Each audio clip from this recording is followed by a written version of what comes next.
Obamacare is now one step closer to death.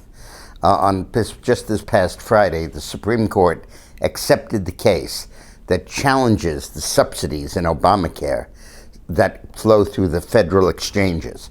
The plaintiffs in these actions, there are four of them, one in Virginia, D.C., Oklahoma, and Indiana, point out that the Obamacare law, the Affordable Care Act, says quite simply that only those who enroll through state exchanges can get Obamacare subsidies. And yet the IRS has routinely processed subsidies for 4.6 million people who enrolled through the federal exchanges, and the law makes no mention of subsidies for them. So the IRS has treated the law as ambiguous and just has added the federal subsidies. And now the plaintiffs are saying, wait a minute, apply the actual text of the law. And the two circuit courts, one for D.C. and one for Richmond, have disagreed with each other. And now the Supreme Court has accepted certiorari to hear the case. To accept cert, you need 4 judges. So at least the 4 conservative judges on the court, which would have to include either Roberts or Kennedy, have voted in favor of accepting this case.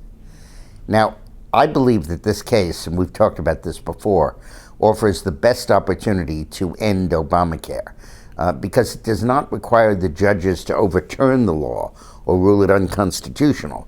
They simply have to read it and apply it literally and not make up words that aren't in the statute. And I think that's going to be very appealing to Roberts and Kennedy, and apparently was appealing to one of them enough so that they voted in favor of accepting cert. Now, if the law is overturned, the other mega development, of course, was the Republican takeover of the Senate last week, a 1-2 punch to Obamacare. Because if the court overturns this subsidy rule, it will then be up to the Republican Congress to fix it. And while Obama has the right of a veto, you'll have 8 or 10 million people hollering because they'll have lost their health insurance because they were enrolled through federal exchanges.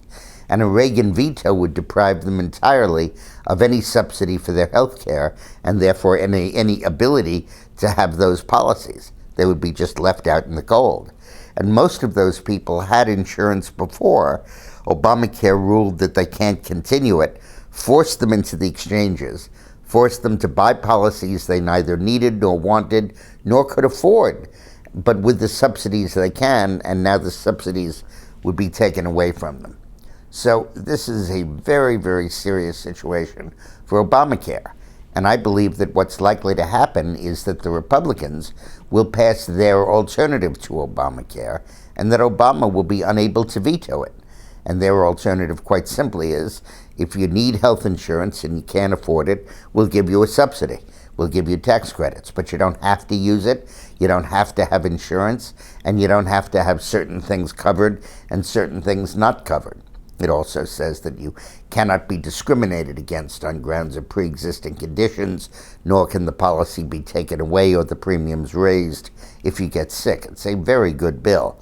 And if you're really sick and really have a lot of medical costs, they put you into Medicare and the government pays for it all. So a very good substitute, but without the element of coercion that lies at the core of Obamacare. And I believe that that is exactly the position we should take and exactly the bill that we should use to go into the 2016 elections. So at the moment, really looks like Obamacare is on the ropes.